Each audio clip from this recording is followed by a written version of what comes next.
stand before you tonight in my red star chiffon evening gown. What people love is the smack of firm government. And whether it was real or just an impression, people felt that Margaret Thatcher gave them the smack of firm government. Nevertheless, never mind, it's wet outside. I expect they wanted to come in. You can't blame them, it's always better where the Tories are. She was the Prime Minister who really did root out socialism from the system. Let Labour's Orwellian nightmare of the left be the spur for us to dedicate with a new urgency our every ounce of energy and moral strength to rebuild the fortunes of this free nation. Well, I suppose in a way one could say that Margaret Thatcher and Winston Churchill were the two luckiest prime ministers in the 20th century, because they both had to face a huge problem. And the country in each case had no doubt that it was in the last chance saloon. And Margaret was able, and Winston was able, to take tough decisions. My face softly made up and my fair hair gently waved. Prime Minister, leader, oh, you might hate her, but you really felt she knew what she was doing. The Iron Lady of the Western world.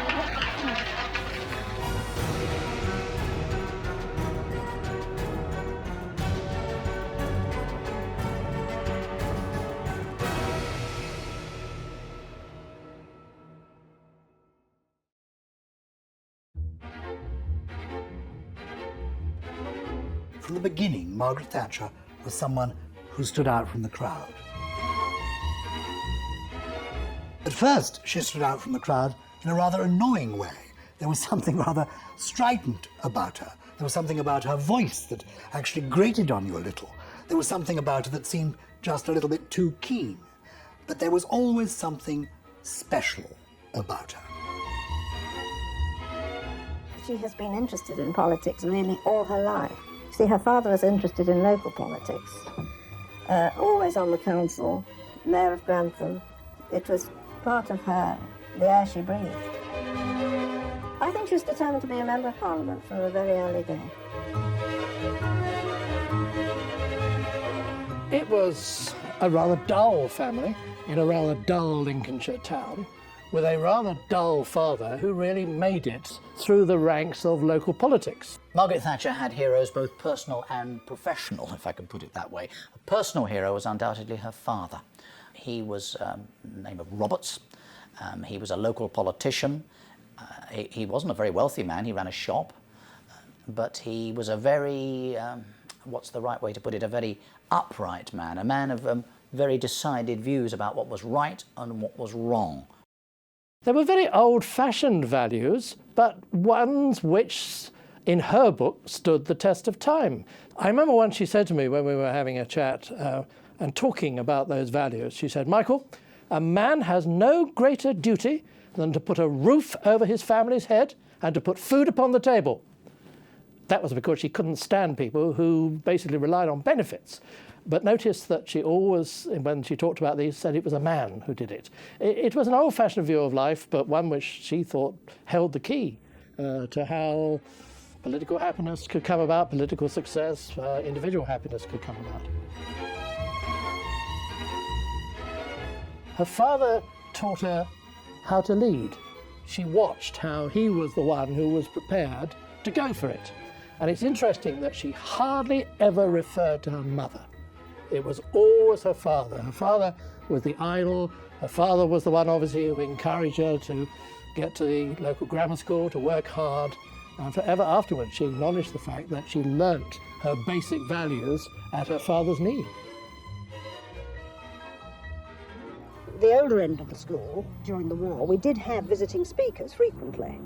They'd come and talk on all sorts of subjects, from dress, history of costume, to birds and all sorts of things. But if it was anything to do with current events, then Margaret did show an interest, and she could always be guaranteed to get up at the end and ask penetrating questions, you know. We, her classmates, would sort of exchange looks, oh, she's at it again, you know. I don't think the feeling that she was an extraordinary person came until much, much later. There's the famous story about her chemistry tutor at Oxford, who was asked later about what he had thought of her time at Oxford, and he said she was a perfectly good second-class chemist. I remember her because she was, I think I'm right in saying, the first woman ever to become president of the Oxford University Conservative Association.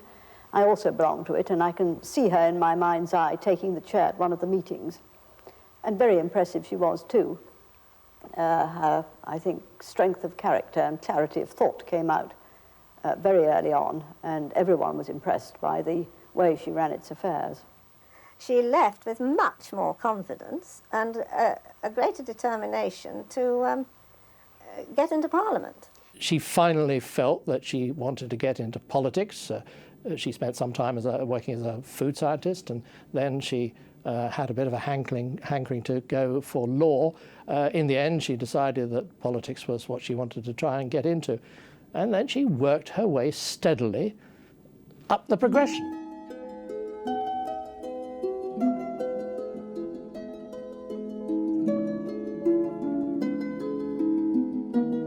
What's so wonderful about Margaret Thatcher is that she was a conviction politician.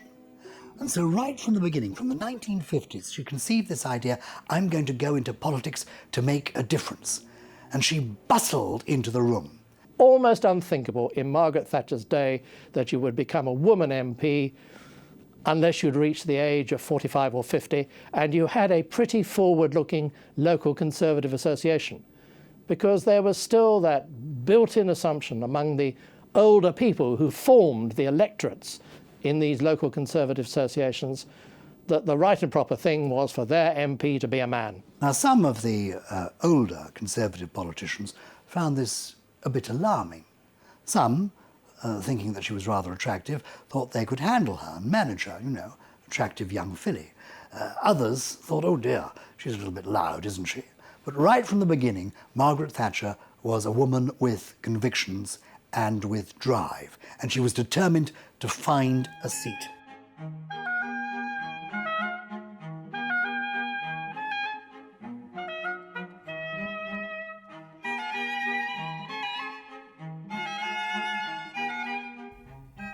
Mrs. Thatcher, it's always supposed to be a tremendous ordeal, maiden speech. Was it for you? Oh, very much so. I've done a good deal of other speaking, but speaking in the House of Commons is quite different. It's a unique experience. Do you think it's more difficult because you are a woman? No, I didn't notice that. It really is because of the quality of one's audience and the fact that most of them have had more experience at doing precisely what you are doing. There's been universal praise for your performance yesterday. Talk of the front bench. How do you feel about that? Well, I think we'll just try to be a very good backbencher first. Certainly until these two are a little older, I couldn't take on any more political responsibilities. These responsibilities are quite enough. If you had Margaret Thatcher sitting now where I am and were asking her about these questions of bringing up the children and that kind of, she would say something like, well, I just got on with it. I just got on with it.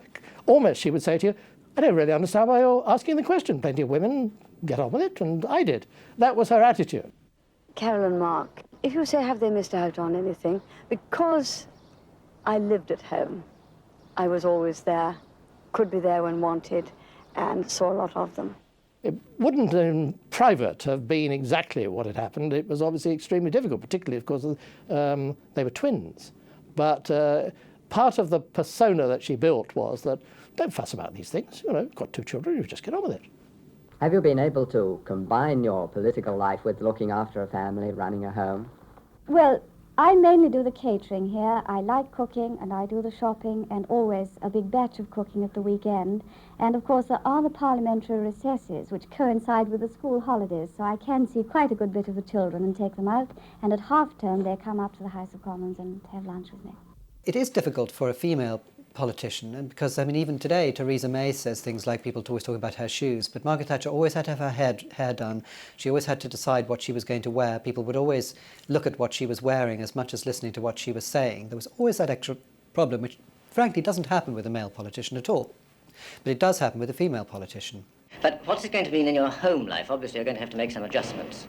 I think it's going to mean even more organisation and method. I'm a great believer in those two things. But in any case, I could never do it were it not for the fact that my home is within 35 minutes of Westminster. Yes. I have an excellent nanny housekeeper, which helps immensely. But I see the children every morning, and they're at school all day, and of course I make a point of seeing and being with them at weekends. People had spotted early that she had real talent. Once she got elected as an MP, she was made a junior minister within 2 years, and to become a junior minister 2 years after you've been elected, particularly if you're a woman, said that the whips particularly had obviously spotted that here was someone that was different and ought to be encouraged. In the debate on taxation, councils varied, but taxes down was the common theme, and there was repeated applause from Mrs. Margaret Thatcher, a frontbench spokesman on economic matters. Without incentives, she said, the wealth is never created to distribute. If you run all the budgets in a race called the high taxation stakes, I am glad to say that Conservative budgets don't come in any of the first 4 places. The topmost prize for increased taxation would go to Hugh Gateskill in 1951. The second prize for increased taxation would go to Callaghan in 1966. The third prize to Callaghan in 1965. The fourth prize to Callaghan in 1964. This chap Callaghan must go. Having been made a minister so soon, then the Conservatives went into opposition, and then she worked her way through various shadow portfolios, and all the time she was building that expertise. And she was very lucky, I think, in finding also a husband, a man who'd been married before, slightly older man, who was in a position to let his young wife have her head. And because she was blessed by having twins, she managed in an organized way to get having the children out of the way. She had had 2 children, she had her well-off husband who was indulgent of her, and she had her personal ambition. And she thrust forward. I met Dennis the night I was adopted as Conservative candidate to fight the Dartford election, the 1950 election, and he was at the meeting with mutual friends of ours. It was very difficult in those days to get a lift home, and there was a reception after the meeting, and that would have meant I'd have missed the train, so he gave me a lift back. He's absolutely marvellous, and his support is wonderful and critical. It really is. I think it's critical for a person in this very grueling job to have total support of the kind which I received from one's family. And he's absolutely marvellous, both when we're doing the job of Prime Minister and during the campaign. He's been terrific. I think meeting and then marrying Dennis gave her, if you like, a freedom of not having to worry about where the next £1 or £5 or £10 was going to come from. She always said that Dennis was her rock, and she meant it. It wasn't just a nice thing to say. Dennis was always there for her. He was pretty well off. He'd had his own company, and that was bought up later by an oil company, so there was no shortage of cash. And what Margaret needed, particularly in the furtherance of her political career, Margaret got. I think whatever the job you're doing, you will have some worries. And if you just brood on them alone, they get much worse. You've got to have someone to talk to about them and someone to shake you out of yourself. And I'm just lucky in having it. Your husband, of course, Mr. Thatcher, has been... Oh, he's terrific. He's terrific. Right. If there's any tension in the air, he can always say to take the tension out immediately. I think we ought to think about summer holidays, dear. Yeah. When we can go. Some hopes. Have you got yours? Some hopes. Well, if we have an election early, we can go on holiday in August. Yeah. If we have an election late... We won't go at all. No holiday. That's No right. holiday. I'll believe that when I see it. Mr. Thatcher, are you happy with the prospect of another few years' residence in Downing Street, perhaps? Reasonably. Oh, come on. That's his typical understatement. He'd be just as concerned as I should be. Yes, of course. She did have a wonderful quality which she sustained throughout her life, which was that of fearlessness. She was never frightened. She was a formidable character right from the beginning. She also had good looks and charm, and she wasn't frightened to use both of those.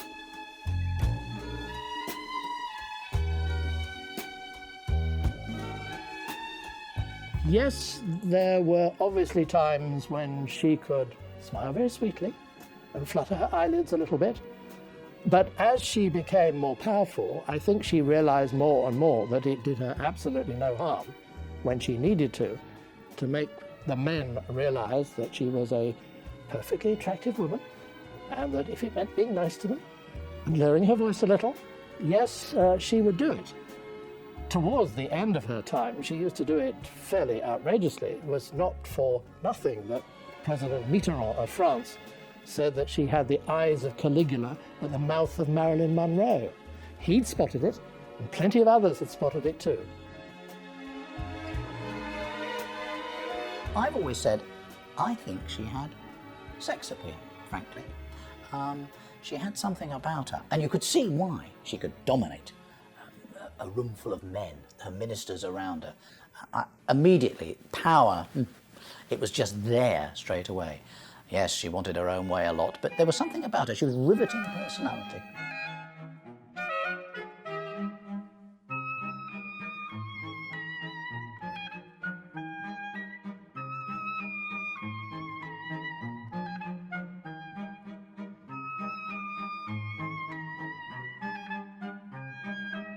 The early 70s and Ted Heath's 4 years as Prime Minister were a disaster, because throughout the feeling was we're going to show the miners, and this was the first miners' strike, we're going to show them and the trade unions generally who's boss. So they'd passed some very tough union legislation, and then really on the back of that came the miners' strike. And in the end, of course, Ted Heath was not able to show them who was boss. Particularly the country turned against them because it resulted in the 3-day week. It resulted in, the lights going out all over the country at certain times. And so she began to attract around her from a fairly early stage people who were of that right-wing persuasion within the Tory party, who after what they saw as the totally disastrous Ted Heath years, they began to see in her that here was someone who was about as far from Ted Heath as you could get. And if they were going to swing the Tory party back to the right, or back to a rightwards direction, if you like, she might well be their woman. The first time I was really aware of Margaret Thatcher was when she was a very determined Minister for Education, and had quite a few dealings with her. And I met one of her very senior civil servants years afterwards who told me that it was quite clear to him that Margaret Thatcher wasn't content to be an education minister. She had great ambition.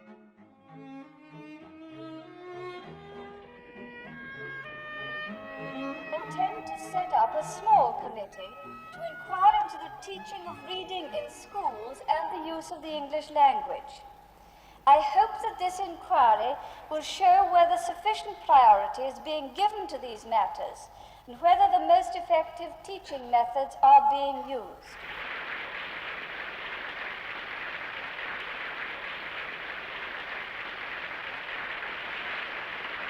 So she was beginning to be a bit of a magnet for those on the right of the party who were looking for someone, as it were, to save the Tory party from itself. And it was only when finally she decided that the Conservative Party was going in the wrong direction and that she was going to be the only one, because she looked around and she couldn't see anybody else, she was going to be the only one who could lead to a correction of the ways and to stop them all being so soft, that she decided to go for it. And that was the point, I think, where she stopped being an ordinary person and started being an extraordinary person. A bare 90 minutes after her election as leader of the Conservatives, Mrs. Thatcher arrived by sports car at Central Office, the party headquarters.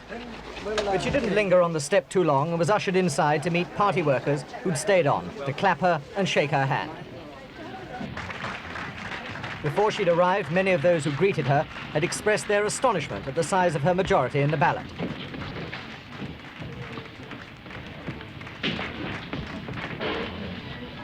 But the old Central Office hands were clearly delighted at the way she packed out her news conference, in a way that hasn't happened too often in the party's recent history. If she wasn't used to the attention, she didn't betray that. Mr. Airy Neave, the MP who acted as her campaign manager, was one of those who slipped back to Westminster looking more than pleased. When Mrs. Thatcher followed, she looked as though she too was well content with the day's events. She's become accustomed to flashbulbs and arc lights over the last days, but after one last session of posing, called a halt. 6, 5, 4. Pleading a need to return to the committee stage of the finance bill and to tell Mr. Thatcher all about it. We now think of Margaret Thatcher as being something of a right-wing figure, but she wasn't a far right-wing figure at all, especially not in the early days. And when she became leader of the Conservative Party, and her first administration was not a far-right administration at all. And she was somebody who was quite happy and ready to compromise. She was a conciliatory person. She was a very adept politician, but she gave the impression of leadership. She led from the front. She appeared to be strident and clear, while at the same time, when she needed to, compromising, trimming, moderating her views. So she had the style of a leader, but the acumen of a politician. Mrs. Thatcher, the morning after your election, how do you feel about it now? Perfectly all right. Perfectly all right. There's so much to be done that one hasn't time to feel too many butterflies. Are you a little apprehensive about this new job? Of course. Everyone is starting a new job. How has the family reacted to it? Oh, they're all right. They're taking it all in their stride. So whatever comes, they take it. When Margaret Thatcher did become leader of the party, I think they were taken very much by surprise. In fact, I remember that Lord Amory, who is a former Chancellor of the Exchequer, wrote a letter to my aunt saying, should I be a bit scared of our new leader? But I think probably a lot of people thought that. What were they in for? You have to remember that the leader who she replaced, Ted Heath, had become very, very unpopular. So there was great relief, I think, on the one side. But the other side, there was a feeling of, what have we done? Because she was pretty unknown. She had a lot of things about her that people didn't take to. She had a rather strange voice, for one thing, really sort of not an upper-class voice. She had come from rather humble origins, in fact. But she had that sort of voice, a bit like a mistress in a school. She talked to everybody as if they were children. How many hours would one have to do to get a license on that thing which I was on? On the Abbots? Yes. You're probably about 16, 17 hours. 16, 17 hours? Some of the politicians probably were furious that this woman was ordering them about, and others, of course, who were great supporters of hers and who were very aware of her capacity and her ability and things, were very keen to support her. So I think it was always quite difficult. As soon as she was elected the leader of her party, she sought every possible opportunity to get out there, to go and meet the people, and quite shamelessly, photo opportunities were organised, and I covered quite a lot of them. And she was determined that that way the people would get to know the sort of person she was. Having been here now for 2 days, seeing the British forces in Germany, do you still think that Britain's defences are inadequate? I think I made my position very clear on Monday night. I said that I thought we'd already suffered enough cuts, that it's a government's job to see that the defence of the realm has a proper priority, and that we must carry out our duties both to our own people and to our allies in the Atlantic Alliance. I think the press treated her rather lightly in the beginning. They called her Maggie all the time. A bit difficult to think of her as Maggie now. Then, of course, the expression that was used by a Russian leader of her became very popular, the Iron Lady. I'm sure she approved of that one much, much more. Now, the Russians have apparently protested at the anti-Soviet tone of your speech. Do you still think that speech was well advised? Oh, very well advised. What the speech did was to take the facts and make the facts tell a story. I must have hit the right nail on the head pretty hard to get that sort of response. The Iron Lady of the Western World came about in a very curious way. She'd spoken in the House of Commons about the need to resist the advances still of the Soviet Union. And it was picked up by an army newspaper in Moscow called the Red Star, and they dubbed her the Iron Lady of the Western World. And she was then asked about this at a dinner, which she gave not long afterwards. And she was dressed up to the nines. She could put on the finery if she wanted to. And so she thought at the start it was rather a joke. I stand before you tonight in my Red Star chiffon evening gown.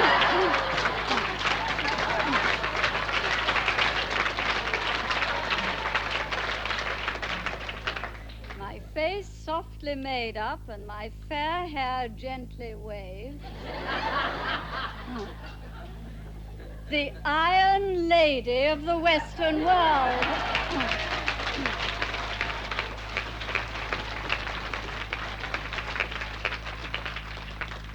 A cold Amazon Philistine, even a Peking plotter. Yes, if that's how they wish to interpret my defense of values and freedoms fundamental to our way of life. And by they, I mean that somewhat strange alliance between the comrades of the Russian Defense Ministry and our own Defense Minister. They're welcome to call me what they like if they believe that we should ignore the build-up of Russian military strength. She never minded having these labels stuck onto her. She would almost play up to it. She would see it as an advantage. Certainly it was not, in her eyes, any kind of disgrace or any kind of difficulty being called the Iron Lady of the Western world, because to her, the Iron Lady of the Western world meant that she was someone who stood up for the liberties and freedoms and the style of democracy that the Western world stood for. And similarly, of course, when she started very serious campaigning in the 79 election campaign, and a lot of people would get out and they would shout Maggie at her. And later elections, Maggie, Maggie, Maggie, out, out, out. She never once complained about being known as Maggie. She never stood on her dignity and that kind of thing. If people wanted to call her Maggie because she represented something that they wanted to bring about in the country, then Maggie it would be. Britain is a country of consensus politics. We mostly mill around in the centre ground. And then every few years we realise, as an electorate, that it's time for a change. And the prime ministers we then elect are seen to be people who have broken the mould, who have broken the consensus. After governments led by people like Harold Macmillan, Ted Heath, Harold Wilson, James Callaghan, people thought, actually, the unions are out of control. It's time for a change. Along comes Margaret Thatcher. She is the embodiment of change. Now, these few men are the wreckers in our midst. They're not the mass of trade unionists, but there are a few militants who are the wreckers. And I think they do as much damage to the decent name of trade unionism as they do to our economy. They seek to use freedom in order to destroy freedom. They must not succeed. What was known in those days as collectivism or corporatism, in other words, the state knowing best, the government telling people what to do, the unions telling people what to do. This was her huge message, that she wanted to change all that. And what was going to happen in the country was what you, the voters, want to happen. You're the ones who are going to decide. Now, you must decide whether I'm right when I say that we've got to change direction. And that really struck a chord. And of course, crucially, it struck a chord in the 79 campaign and in the election with the people in the middle. At that election, they were the people who say, yes, I think she's talking for someone like me. I've had enough of all this. I'll go with her.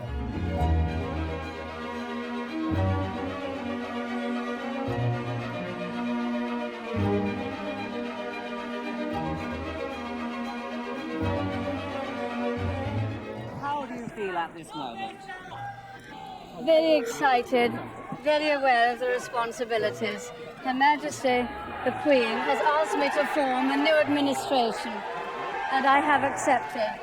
It is, of course, the greatest honour that can come to any citizen in a democracy. You have to remember that Britain had been through a very difficult period. There had been lots of strikes, a feeling that the country was in decline. I think most people felt that. Not just people like Margaret Thatcher, but her political opponents as well. She came in determined to change all that. The first thing she said after election victory was she was going to bring harmony where there was discord, quoted the words of St. Francis of Assisi. She realised that people were beginning to think that she was a bit imperious, a bit bossy. After all those appearances on television, when she appeared to be very much sort of in control, perhaps she just thought that I'd better make certain that people know that I'm approaching this with a proper sense of humility. Where there is discord, may we bring harmony. Where there is error, may we bring truth. Where there is doubt, may we bring faith. And where there is despair, may we bring hope. And of course, lowering the voice. Where there is discord, may there be harmony. Actually, if you look at the photographs of the time, she was so careful about getting that right that she had it on a little card in her hand. And had she faltered, she'd have simply looked down and she'd have spotted the word, discord or harmony or whatever. She was determined to get that right and go in and and then I'm going to set about this. Don't worry, I'm not quite the ogress that people think I am. I'm going to be a good Prime Minister. Now that the election is over, may we get together and strive to serve and strengthen the country of which we are so proud to be a part.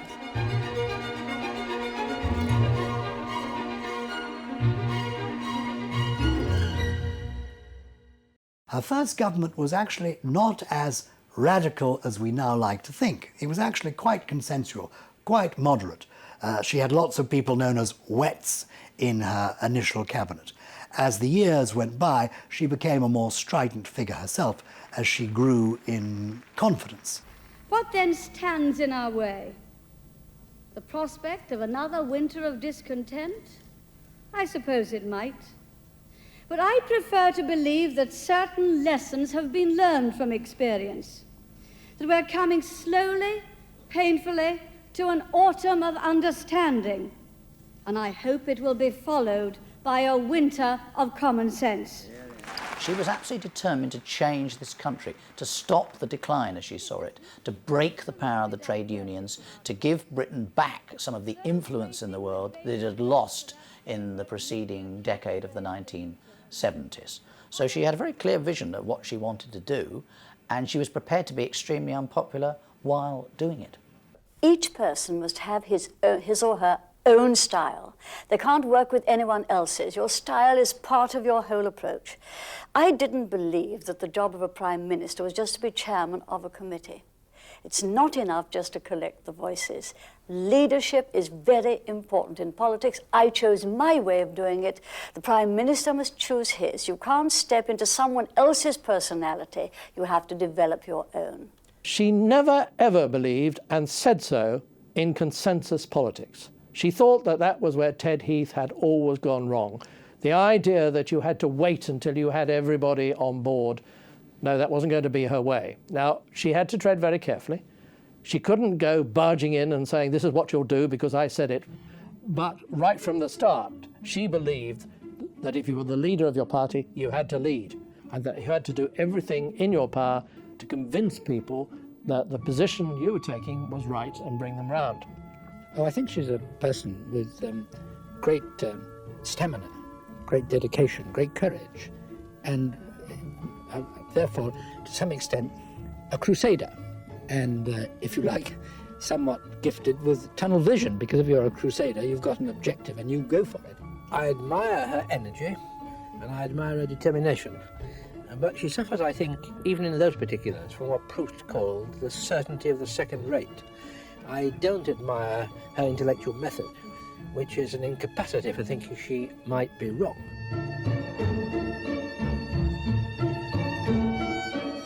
Well, it's clear that she was clear-minded, and very often this won't do, or why on earth, laconic comments like that. I said that during her time as Prime Minister, increasingly people around Whitehall knew exactly what her position was and was likely to be. You would ask each other at a meeting, how do you think this will play at number 10? Or will we get this past the Prime Minister? Because her views were clear and strong and helpful. One had to argue with them sometimes. Would you like to order, sir? Yes, I will have a steak. How'd you like it? Oh, raw, please. And what about the vegetables? Oh, they'll have the same as me. That would be absolutely. She certainly changed in the public perception and in the perception of the media from being this rather sort of, oh gosh, we've got a woman Prime Minister, how cute, to eventually becoming, well, the toughest of all the people in her cabinet by far. Who wants to be my deputy? So you think I need a deputy, do you? It might not be such a bad idea. Of course I don't need a deputy. That was a joke. Shut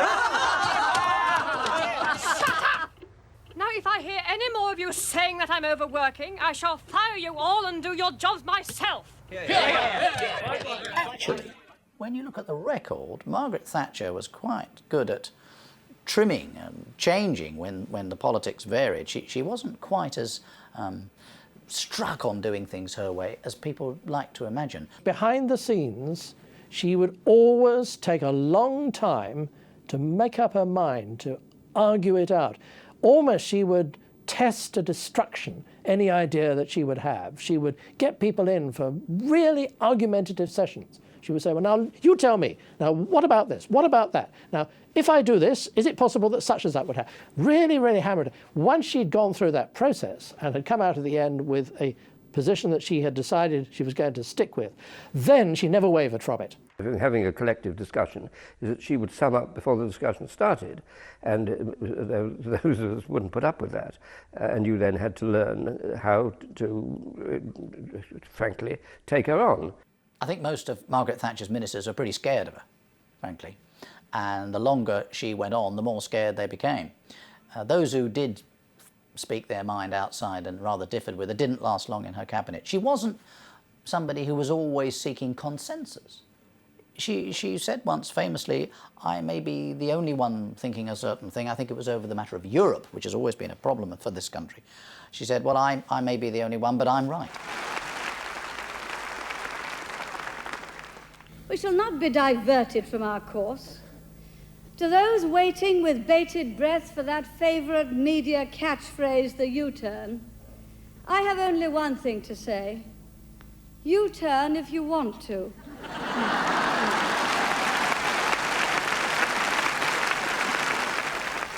The ladies not for turning. I think Margaret Thatcher saw the country as very divided. And actually, she wanted to help people at the bottom get on. She wanted them to be able to buy their own homes. But she also wanted to break the power of the trade unions, who she saw as the reason why the country was in decline, making unreasonable wage demands, strikes and everything else. So she was absolutely determined to change Britain. There's no doubt about that.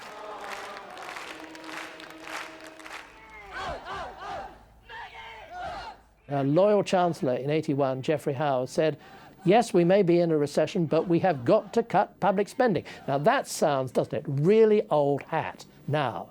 But then it was almost revolutionary. The idea that you cut public spending in a recession went against the typical Keynesian ideas that the way out of a recession was to spend your way, to get up big public works programs. Some people still think that's the case.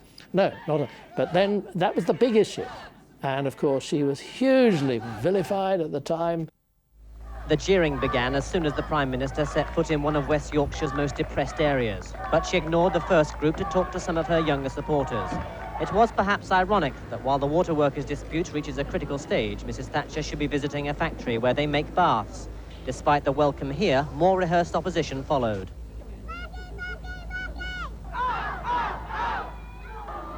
The good news about inflation, which Mrs. Thatcher talked about earlier, did not pacify some people at Calderdale.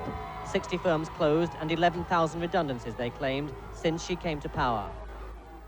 The biggest protest was at Bingley, where demonstrators drowned out cheering party workers. After responding to at least one friendly wave, the Prime Minister went in and narrowly missed being splattered by a flour bomb which hit her car. Police couldn't find out who threw it. There began to be little stories coming out that the Queen was not at all happy about the way things were going.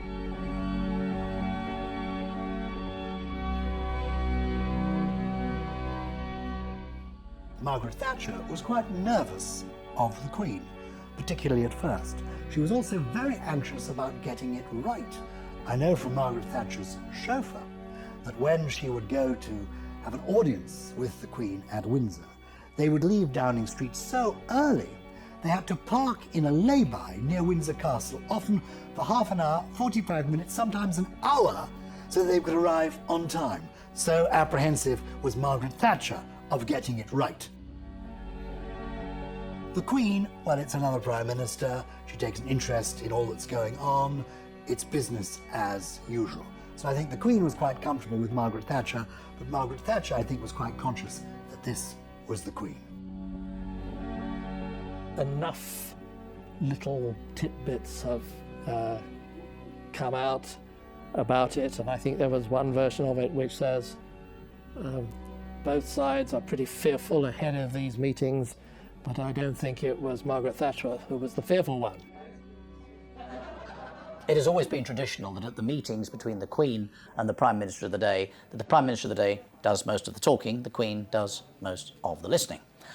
I would imagine that in Margaret Thatcher's time, in fact I'm pretty sure this is true, even more of the talking was done by the Prime Minister of the day, and even more of the listening had to be done by the Queen. It's always said that Margaret Thatcher used to go into those audiences of the Queen and curtsy lower in front of the Queen than any other person ever curtsied before her.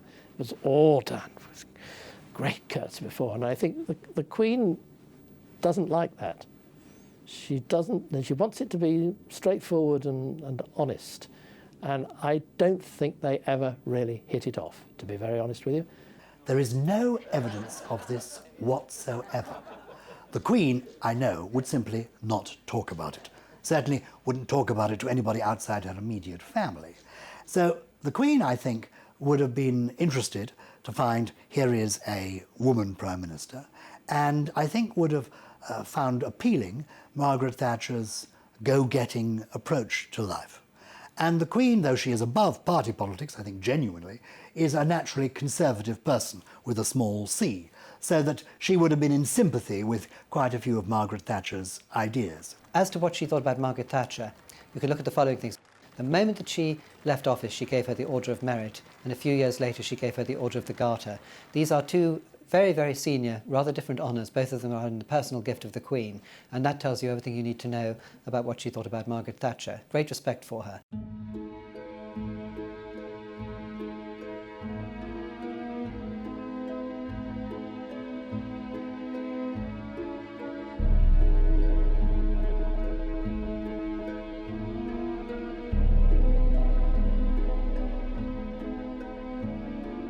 The Falklands War was, if you like, another example of the way Mrs. Thatcher would approach something with basic ideas. You did not allow any other country to invade your country, or even the furthest flung bit of your country, with impunity. She was not going to have it. Whatever the rights and wrongs of it, she was not going to have it.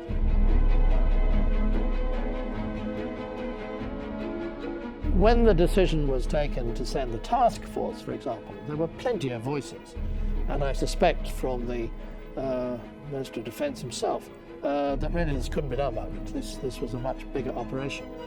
But again, that Margaret Thatcher idea of just get on with it, just get on with it.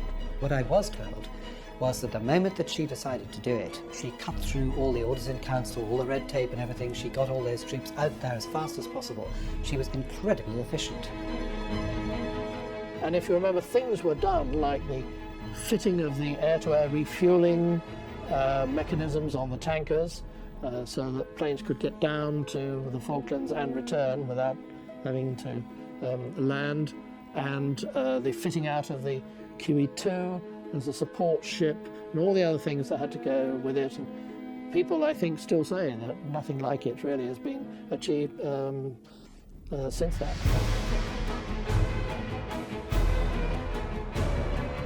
But this was yet another example. Once Margaret Thatcher had made up her mind that there was one course that she was going to follow, she absolutely followed it through, and was absolutely determined to follow it through right to the end.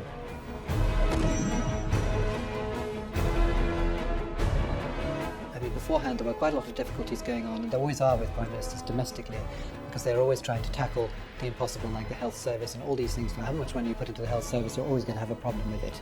And of course, this was a sort of tremendous sort of morale boost for Britain and for her, and she sailed through.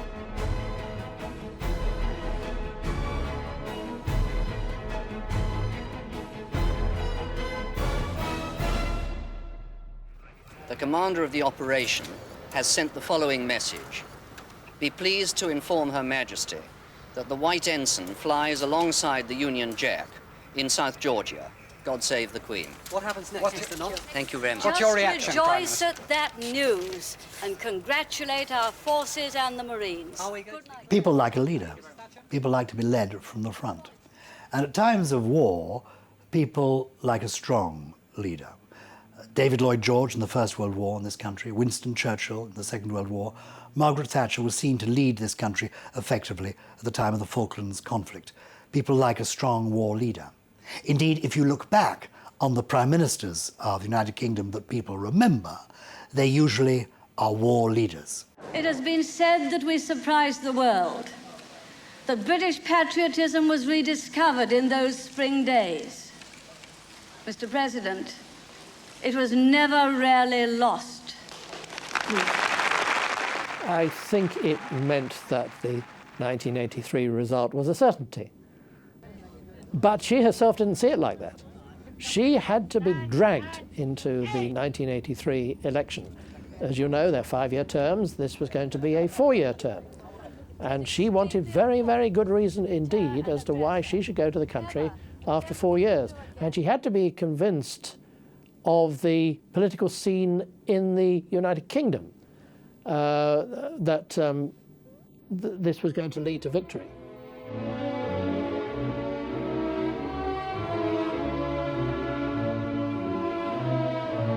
In the end, the combination of an incredibly ineffective opposition and the fact that she'd won this military victory meant that she got her biggest ever majority in the 1983 election.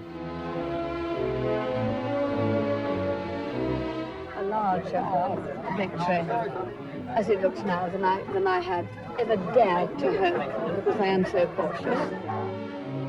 I think she was probably quite fortunate that the man who was deployed twice a week to stand up against her parliamentary Prime Minister's questions was Neil Kinnock, because you did sometimes feel that he was like a puppy, instructed to go out there and sort of jump up and say something that he probably didn't really feel terribly strongly about, and she was quite able, quite efficiently, to slap him down on a very regular basis. I mean, she didn't have a very strong opponent, it has to be said. Finally, Prime Minister, if there's one thing you will want this next administration to be remembered for, what would it be? I think for having clear policies with a purpose and for steadfastly carrying them out and for being stalwart for freedom and justice. The big clash of Margaret Thatcher's premiership came with the miners. The coal mining industry in this country was in decline anyway, but there was still an awful lot of pits. And mine workers tended to be very militant people, led by a very militant man, Arthur Scargill. And he decided that they should strike to try to prevent more closures of various pits.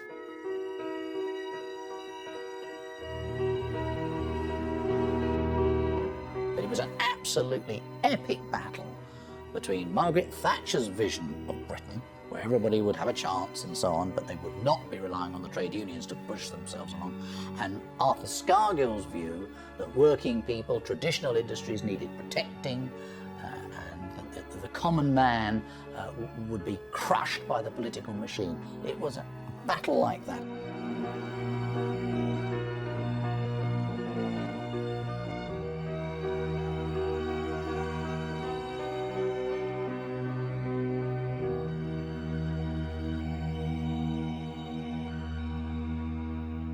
This year, as before in our history, we've seen men and women with brave hearts defying violence, scorning intimidation, and defending their rights to uphold our laws.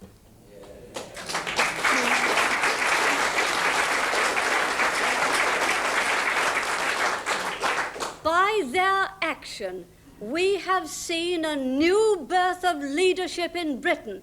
And that is the most important thing, the most enduring thing that is going to come out of this coal strike. A new birth of leadership.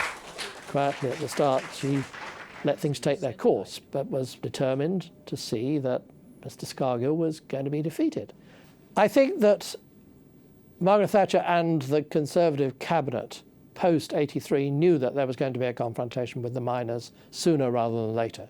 And in fact, there's plenty of evidence that they had been thinking about it for some time and had already been preparing for the eventuality of this happening.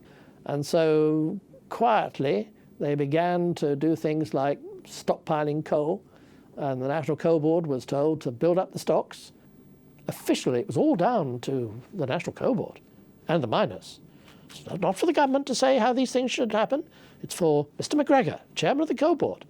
Actually, it wasn't like that. We now know, of course, it wasn't like that. She wanted this sorted out once and for all.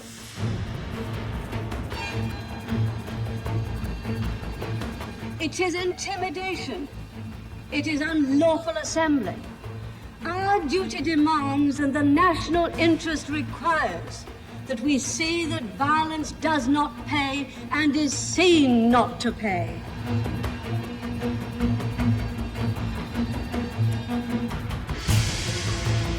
I remember there'd been a particularly dreadful incident towards the end of the miners' strike when the striking miners had tossed some concrete off a road bridge into, I think, probably some people who were trying either to go to a picket line or trying to break a picket line, I'm not sure which.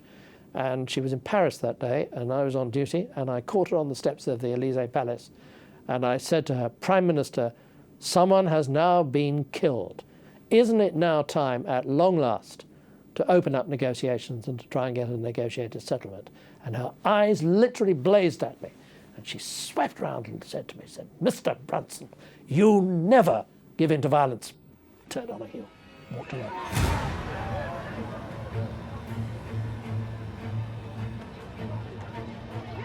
You talk about the ruthless, manipulating few. Now, will you not negotiate with them ever? I will never negotiate with people who use coercion and violence to achieve their objective.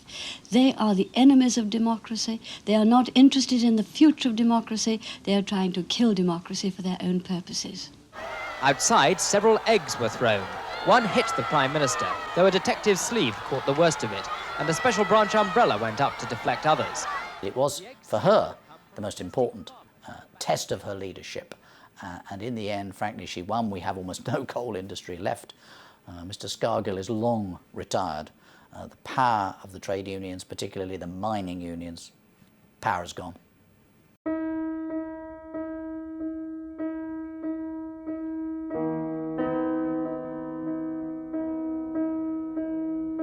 The blast destroyed rooms on 3 floors of the building where the Prime Minister, her cabinet, and dozens of MPs were staying.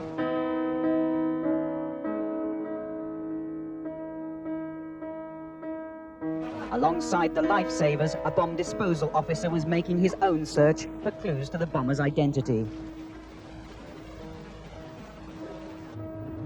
The first body was brought out of the building. The Prime Minister went to Brighton Police Station to tell newsmen about her own escape. She was awake and had just completed work on her conference speech when the bomb went off. My husband was in bed and all the windows went, and the bathroom is extremely badly damaged. In your own room? Yes. We were very lucky. You hear about these atrocities, these bombs. You don't expect them to happen to you. But life must go on as usual. And your conference will go on. Conference will go on. Thank you. All right, John. The conference will go on as usual. Thank you. Right. Thank you.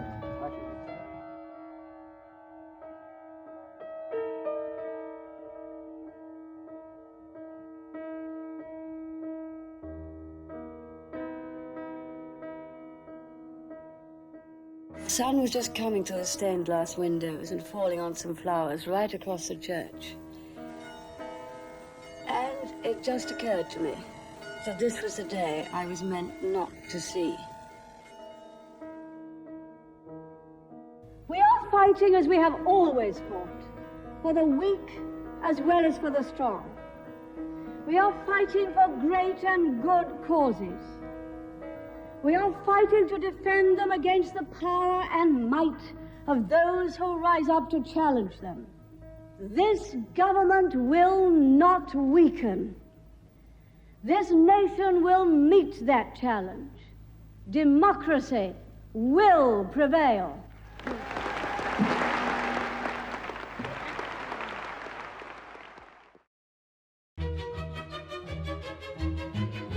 What Mrs. Thatcher was very good at was somehow sort of keeping Britain in the middle of the picture. When Russian leaders and American leaders were going to meet, they always seemed to sort of come via Britain, and somehow Mrs. Thatcher was always sort of there.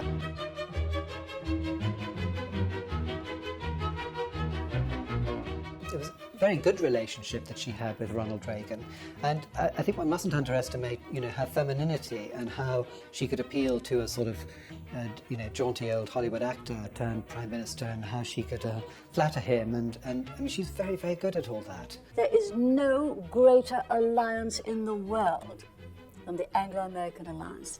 And if it goes through periodic small difficulties, as it did in my time over Grenada, those will not last long.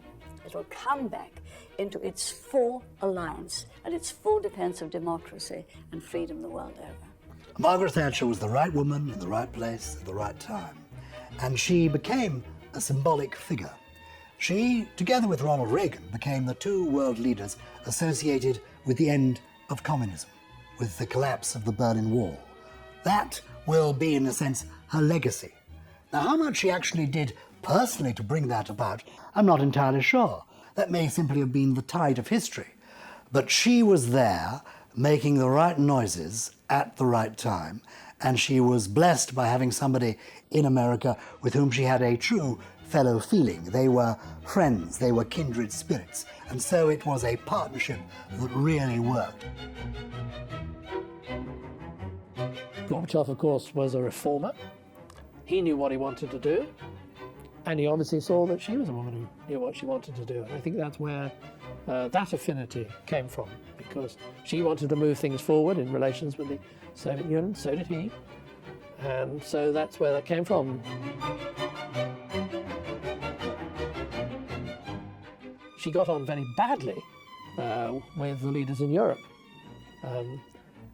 She had a deep, deep distrust of the Germans, and that was a historical thing, because people perhaps forget that someone who had come through, and of course she knew for herself, she'd seen the effects of World War II for herself, and so the residual dislike, to put it mildly, of the Germans, what they stood for, was within her, and so she was immediately suspicious of German ideas. And of course the French were sort of beyond the pale. Anyway, she didn't really get on with the French either. Mr. Blair says he wants to lead in Europe, but the price of that is that he's expected to lead Britain by the nose into the single currency, and he's prepared to do it. I would never be prepared to give up our own currency.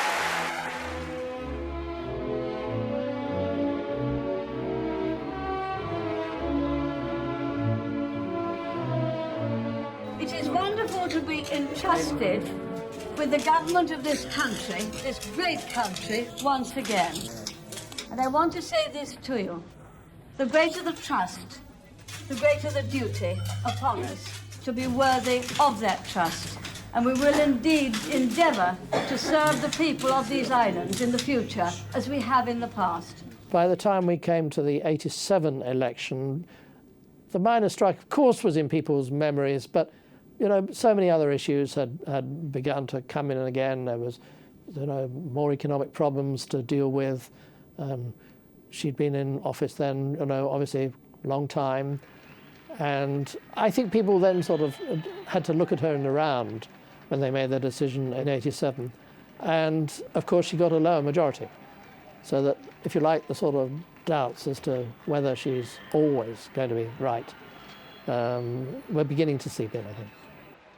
And could you clear up what the position is about your own future? Do you intend to fight the next election? Look, we've just won this one. We've won it very well. It will be 4 or 5 years to the next election. No one can predict precisely what will happen during that time. Let us get on with the programme that we were elected to introduce. There's a great deal of work to do. Margaret, this time you've just gone too far. You've turned into a dictator. You don't listen to anyone. You're insane, Margaret. You've lost all reason. We've had enough. You're finished. Yes. All right. Has everyone got their lines? Yes, I'm right. We're all ready. Right. No pulling out now. We've gone this far. There's no backing down. Right. Morning! Go on. Margaret? Yes, Geoffrey. Good morning. Morning, sir. Right. Stand up. Sit down. Stick your finger up your nose. And make a noise like a chicken. Spineless insects. I despise you. Oh, thank you, sir. Towards the end of her time, she did become noticeably more authoritarian. Where you did really begin to notice it was post-87, when in a way she got carried away with her own power. The feeling by then that nothing really happened unless she did it and forced it through, and everybody had to do what she said. Mrs. Thatcher appeared on the steps of Downing Street with her husband this morning, breaking off preparations for tomorrow's visit to Kenya and Nigeria in order to officially mark her record 8 years and 244 days in number 10. That reign began in May 1979 with much the same wave. Today she said the time had gone quickly. There was still much to do. We have achieved quite a lot. When I went through that door, Britain was known for suffering from the British disease. Now we're known for having the British cure, and people come to us, a newly confident country, to see exactly how we've done it. One of the few critical notes has come from Sir John Knott, her former Defence Secretary, who reportedly told the BBC's Panorama that Mrs. Thatcher sometimes had to be restrained from going over the top. I have no idea what John Knott has said. John Knott was a very vivid, vital, interesting member of our cabinet, full of new ideas. He said your leadership was over the top, Mrs. Thatcher. Tonight, Sir John told ITN Mrs. Thatcher had been an outstanding Prime Minister, her achievements immense. She'd out-survived all the ministers who'd been with her at the very beginning, almost all the senior advisors and civil servants. So towards the end, she did become, pretty difficult to certainly control. No one could control her. The very interesting thing about successful politicians, or perhaps anyone who's successful in public life, is that what makes them really successful at the beginning is also what, to some extent, later on brings them down. And her great success, of course, was not listening to those silly ministers and, doing what she wanted to do and driving things ahead and being sort of very, very forceful. So eventually, of course, that's perhaps what did for her. I remember talking after she'd left office, for example, some years after she'd left office, to Kenneth Clarke, who'd served in her cabinet. And he said it was absolutely astonishing. We would have cabinet committee meetings, and we would all have a fair idea of what was being discussed and what decisions appear to have been reached. And the following morning, the minutes of the cabinet committee would come round, and there were completely different conclusions. Of course, we'd had a foreshadowing of that in the Westland affair with Michael Heseltine. That was his complaint, that business wasn't being conducted properly. In the early days, before going to a European summit meeting, for example, she would have a gathering of all the ministers whose agenda was likely to be discussed, and senior civil servants, and her briefing would be thorough and comprehensive. In the later days, on issues that were familiar, she was almost unwilling to discuss at all. That's why Nigel Lawson and I fell out with her, and she wouldn't have a meeting with us before the Madrid summit. It had become more distant and less easy to handle.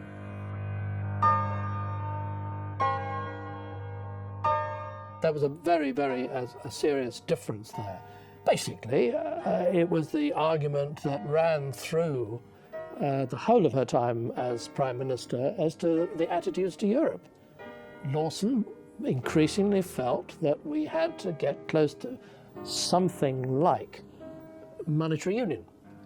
And her particular hatred of what he was doing was that he was trying to get the pound to shadow the Deutschmark, which he thought was highly suspicious. And so Alan Walters, whom she appointed as her private financial affairs economic advisor, was telling her that. He was telling her on a daily basis that what Lawson was doing was wrong. But in the end, of course, Lawson could take no more of it and went. And Prime Minister who loses a Chancellor is obviously in some trouble. Nigel's position, as I said to him, is unassailable. He was a very strong It isn't now, is it? He's gone. That is his choice. I tried to persuade him to stay. I couldn't believe that he would go when he's been such a strong Chancellor, and his position was unassailable. Do you deny that Nigel would have stayed if you had sacked Professor Alan Walters? I don't know. But that's a terrible admission, Prime Minister. I don't know. Of course you don't know. You could have kept your Chancellor, possibly, if you had sacked your part-time advisor. I wanted to keep my Chancellor in any event, because he was very good, his position was unassailable, and let's face it, Brian, he was Chancellor. For the Prime Minister, business as usual meant church as usual near Chequers today. She'll have been aware that her interview this afternoon would be watched anxiously by Tory backbenchers, many of whom have called for a softer leadership style following the resignation crisis. I'm staying my own sweet, reasonable self, founded on very strong convictions. Prime Minister, I must stop you there. No, you must not. I must. Thank you very much indeed. Strong leadership will continue. There simply has to be a change of style, and if she's not prepared to change her style, then I think we've got to face up to the position of whether we can continue with her as leader. It was part of this mix that was all going on. The idea of the poll tax going to be rolled out, the arguments over Europe, the approaching recession. There were signs, of course, that we were going to go back into another recession. It was just all beginning to go wrong. Mr. Baker confirmed that the backbenchers had asked the Prime Minister to get her act together. Yes, they certainly said that, and I think that that's very important. The government has appeared from time to time to be disunited. It's very important that we present the whole of government policy as a united series of policies drawn from collective responsibility. And when told, please get your act together, what was the Prime Minister's reply? Well, the Prime Minister listened a great deal, which is, again, very important. It was the opportunity to do that. If you're asking her to stop being a strong leader, then I don't think that would be the position. And word came from the Thatcher camp later that there would be no softening of the Prime Minister's style, that she was, quote, the true guardian of the government's purpose. Among Conservative MPs today, divided opinions about what's happened. One camp thinks that Mrs. Thatcher has emerged the stronger from all that's happened, now that the simmering row between her and Nigel Lawson has come to an end. But another camp feels that she has been seriously weakened. Past her sell-by date is the way one backbench MP put it today. And there's also continuing talk about making a formal challenge to her leadership. They thought their winner had become a loser. And at that time, the election of the leader of the party was entirely in the gift of members of Parliament. And they were fearful that they, as individuals, would not be re-elected, or stood a better chance of being re-elected with a new leader. Also, after you've been in power for a number of years, you've promoted those who are going to be promoted, and those who haven't been promoted know they never will be. So the leader has no longer got any patronage to offer. So you can't say, I'm going to look after you, because you haven't looked after them so far. So you've got these 300 or 400 people milling around Westminster, knowing they're not going to be advanced any further, because they haven't been so far, thinking they're going to lose their seats. They turn on the leader.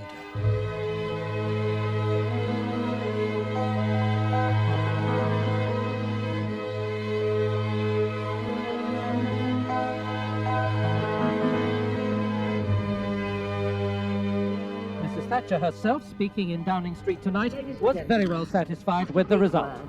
I'd like to say how very pleased I am with this result, and very pleased I am to have had the overwhelming support of my colleagues in the House and of people from the party in the country. Prime Ministers have a lot of work to do. There's a great pile of it inside, and I think it would be better now if I left you and went to get on with it.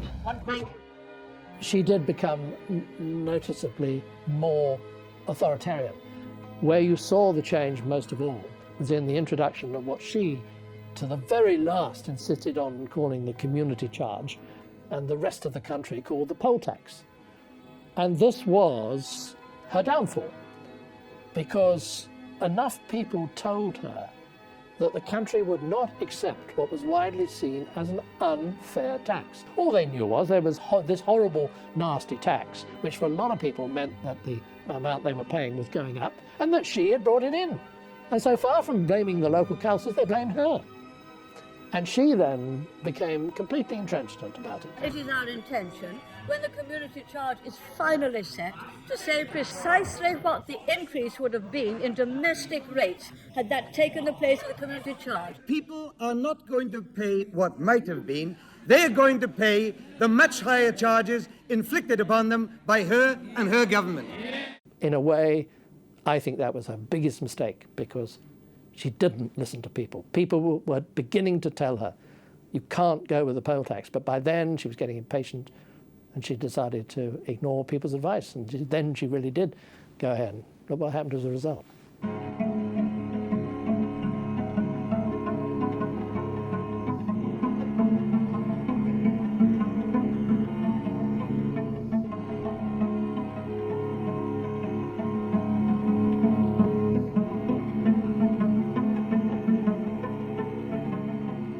Mrs. Thatcher spoke yesterday of Mr. Kinnock's weasel words over responsibility for previous violence. Today she expressed her absolute horror at the rioting. Nothing that warrants this.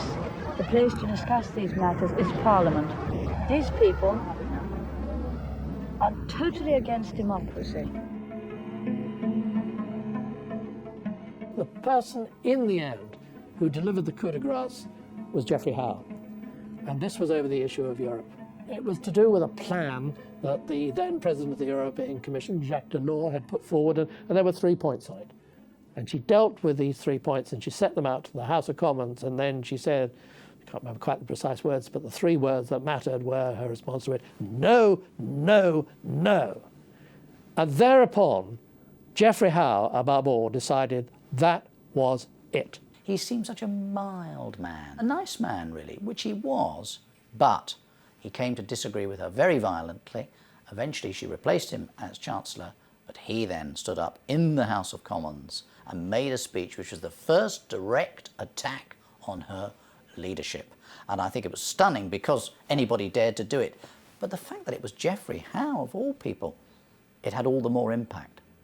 The tragedy is, and it is for me personally, for my party, for our whole people, and for my right honourable friend herself, a very real tragedy, that the Prime Minister's perceived attitude towards Europe is running increasingly serious risks for the future of our nation. It risks minimising our influence and maximising our chances of being once again shut out. It's rather like sending your opening batsman to the crease, only for them to find, the moment the first balls are bowled, that their bats have been broken before the game by the team captain.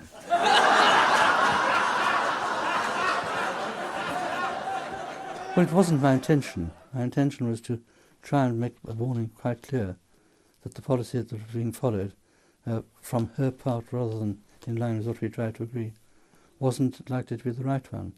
And I wasn't setting out to change the structure. But don't forget there were many other factors by then. The poll tax particularly had alienated many of our backbenchers from supporting her, and they all came together with what happened. I'd been brought up in a rather conventional middle-class way, so to defer to ladies, you couldn't defer to Mrs. Thatcher and survive.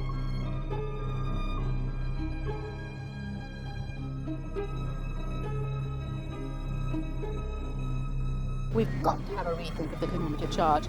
Michael has promised that. The other good thing about Michael is that his track record in my constituency, in Tavistock, where he was the former Member of Parliament, shows that his keynote quality is that he listens.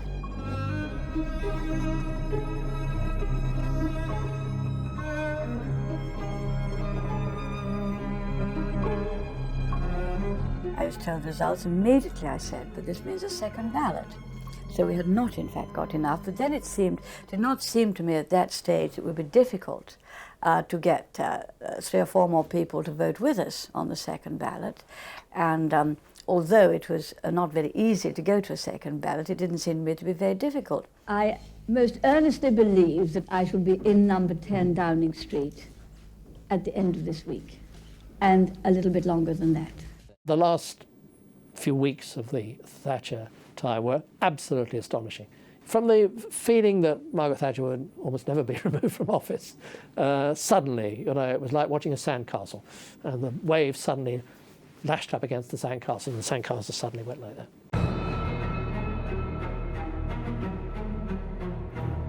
Something happened while I was away that night. There were various meetings all over the place. I think in London, I couldn't obviously be here. And when I got back the next morning, it still seemed to me that I would have a good chance. But during the day, I got on with starting to get the confidence motion ready. And then thought I simply must see the Cabinet and some other people. And it was just very strange. Have you seen a situation slip away from you? I'm a politician. I know. I can feel it. I can sense it. And when some people whom I expected to be absolutely staunch had very different views, said, look, I will support you, but I don't think that, that it is a foregone conclusion, then all right. No general can fight without a really good army behind.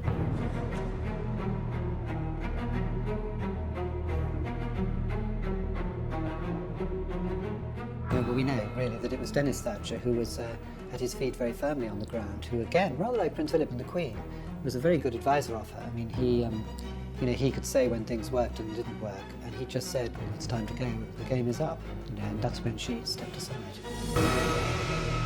Ladies and gentlemen, we're leaving Downing Street for the last time after 11 and a half wonderful years, and we're very happy that we leave the United Kingdom in a very, very much better state than when we came here 11 and a half years ago.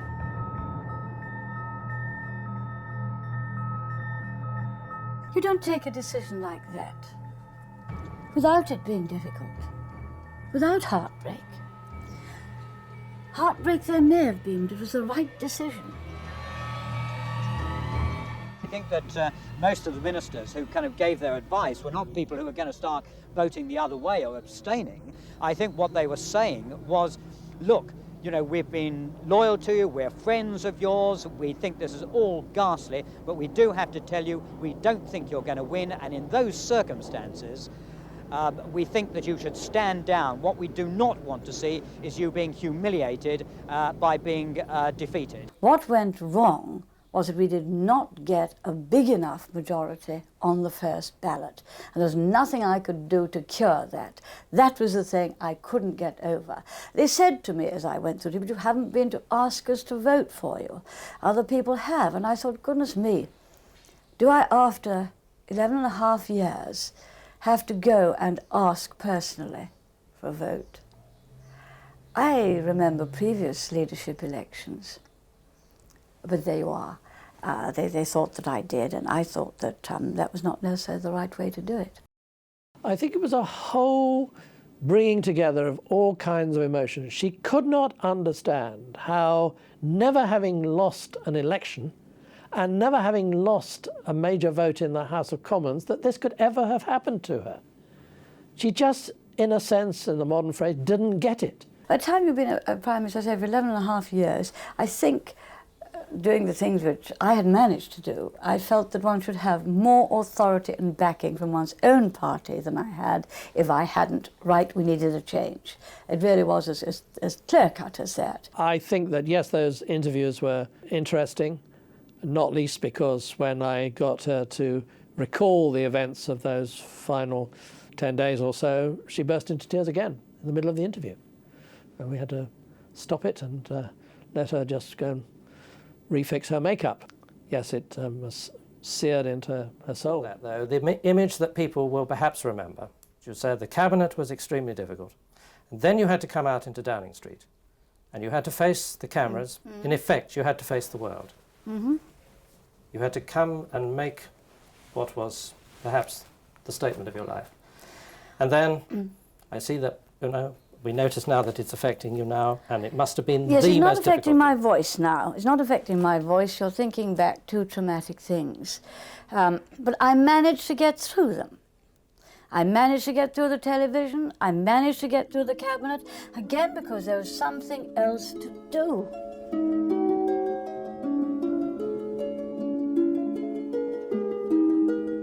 She thought that she had left the country in a better state than she'd found it. And to a degree, she was right. But so many other things, and above all, the poll tax, had turned the country effectively against her. But she couldn't see that. I've heard it a million times. People say that she probably never had a happy day in her life after she left 10 Downing Street. You know, because that was what it was all about.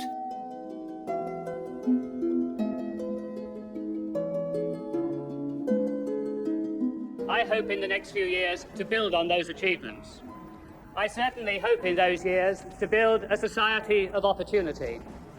By that I mean an open society, a society in which what people fulfill will depend upon their talent, their application, and their good fortune. She had promised that John Major would have her support, and famously, of course, she said, and I paraphrase, John Major's the driver, but don't forget I'm a very good backseat driver.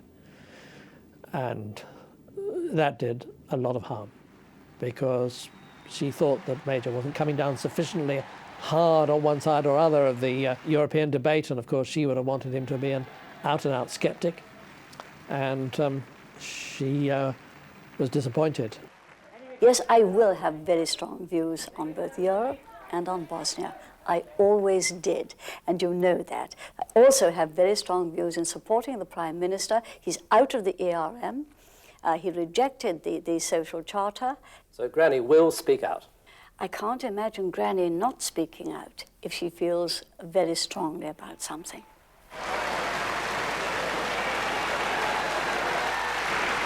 There are enough opposition politicians and media commentators rocking the boat. We do not expect the elders of our own party to join this unhelpful chorus.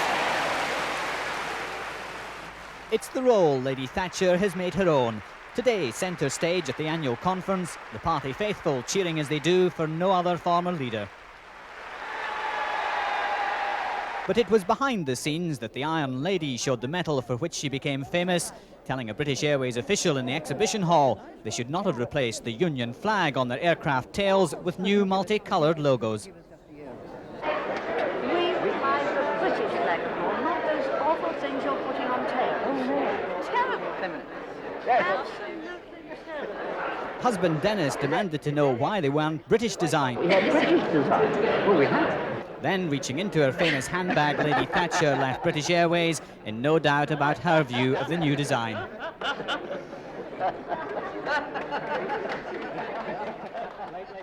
Margaret Thatcher is not a person with a great sense of humour, and she's not a person wildly interested in show business. In fact, I think she's fairly ignorant of show business. I don't think going to the cinema really is part and parcel of her way of life. But nor is she a vain person. She'd have been intrigued by the idea of a movie being made of her and would probably be impressed by Meryl Streep's performance. There have already been, in the last couple of years, dramatic versions of her life and a huge amount of commentary, and this is just one version of the story. It's a story of what it might have felt like to take on, be literally a sort of lone woman in a sea of men.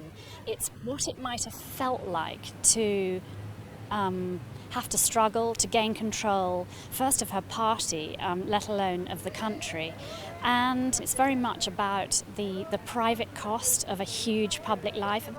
This is one imagining of how it might have felt to be her. I think she was conscious of her place in history, conscious that she was there not just making a noise, but making a difference in the world, and yet she wasn't personally vainglorious. She was aware of what she had achieved and that it was remarkable and good.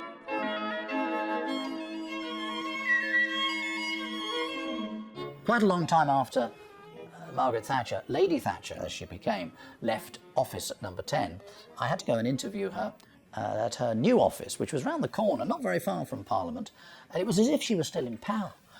There were police guards on the door, and there were lots of people scurrying about, and I was taken into her office, very big office indeed, a big desk, lots of pictures on the wall, lots of items on the desk itself.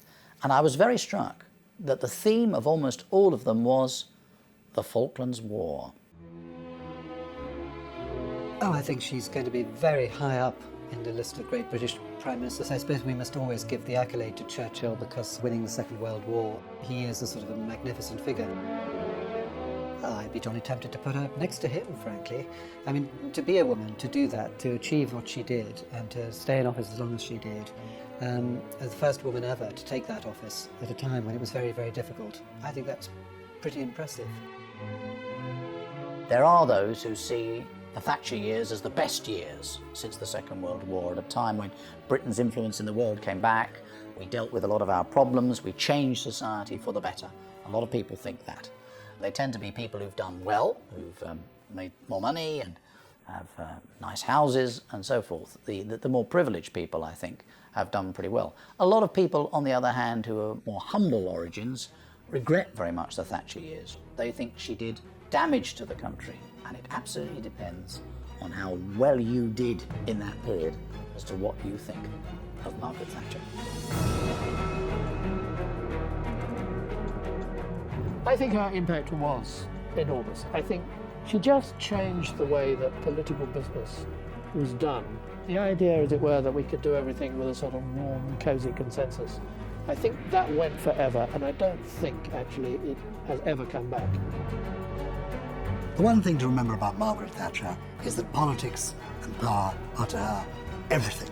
That's really the passion of her life. That's what drove her. If we were to fail, that freedom could be imperiled. So let us resist the blandishments of the faint hearts. Let us ignore the howls and threats of the extremists. Let us stand together and do our duty, and we shall not fail.